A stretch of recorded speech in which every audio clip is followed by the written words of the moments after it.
Hello everyone and welcome back to our videos. Today we will talk about the load factor.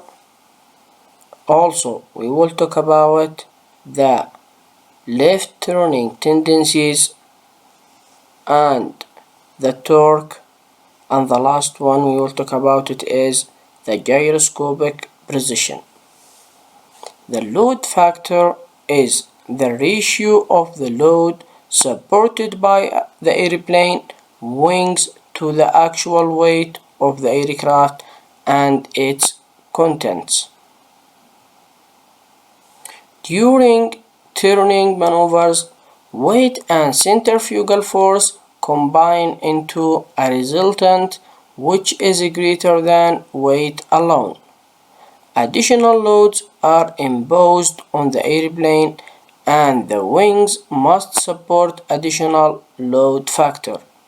In other words, when flying in a curved flight path, the wings must support not only the weight of the airplane and its contents, but they also must support the load imposed by the centrifugal force. During constant altitude turns, the relationship between load factor or GS, and that means the load factor, and the bank angle is the same for all airplanes. For example, with a 60-degree bank, two load factors are required to maintain level. This means the airplane wings must support twice the weight of the airplane and its contents, although the actual weight of the airplane doesn't increase.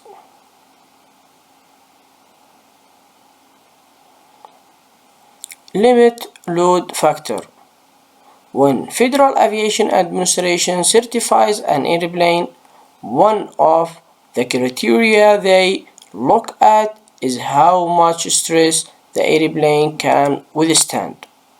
The limit load factor is the number of load factor an airplane can sustain on a continuing basis without causing permanent deformation or structural damage.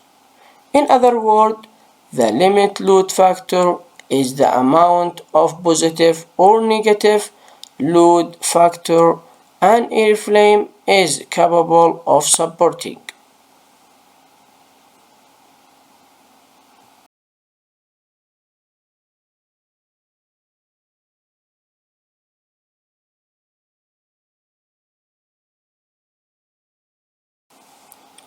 Left turning tendencies. Propeller-driven airplanes are subject to several left turning tendencies caused by a combination of physical and aerodynamic forces: torque, gyroscope position, asymmetrical thrust, and spiraling slipstream. And we will start talk about the gyroscope position.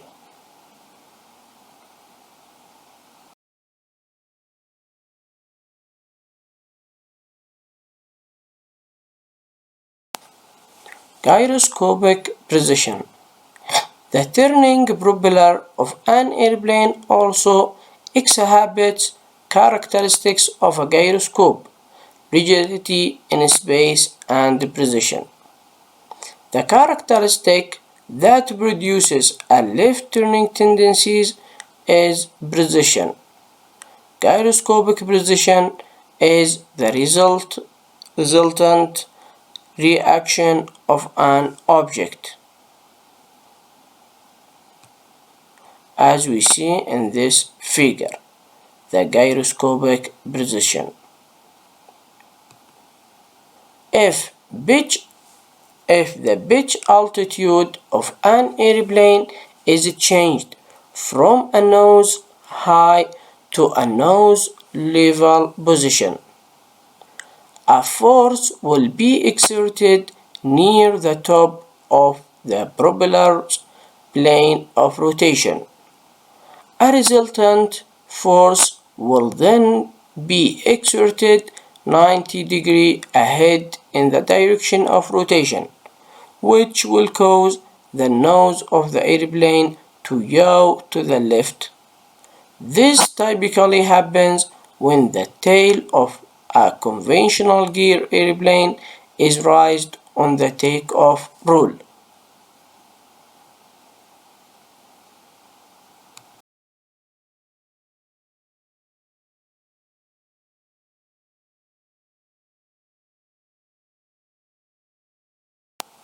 After we talk about the gyroscopic position, we will talk about the torque. In airplanes with a single engine, the propeller rotates clockwise when viewed from the pilot seat. Torque can be understood most easily by remembering Newton's third law of motion.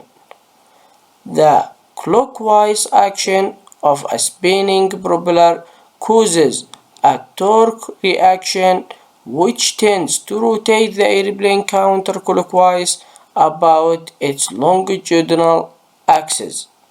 And as we see in this figure 289, the propeller will rotate on clockwise, but the airplane it will try to go to the counterclockwise as the third Newton law and the Newton third law state that for every action there is an equal and opposite reaction.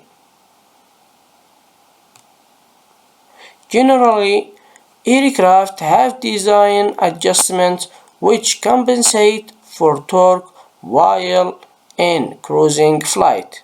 For example, some airplanes have aileron trim tabs which correct for the effects of torque at various power settings.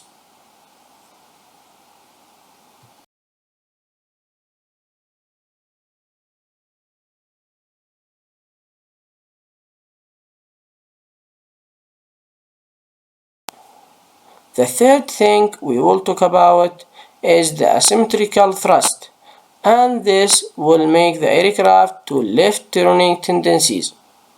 When a single engine airplane is at high angle of attack, the descending blade of the propeller takes a greater bite of air than the ascending blade on the other side.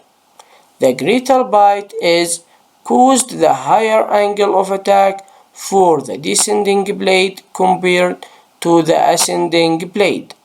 This creates an even or asymmetrical thrust which is known as P factor. P factor makes an airplane yaw about its vertical axis to the left. And as we see in this figure, this the airplane and we have our asymmetrical thrust.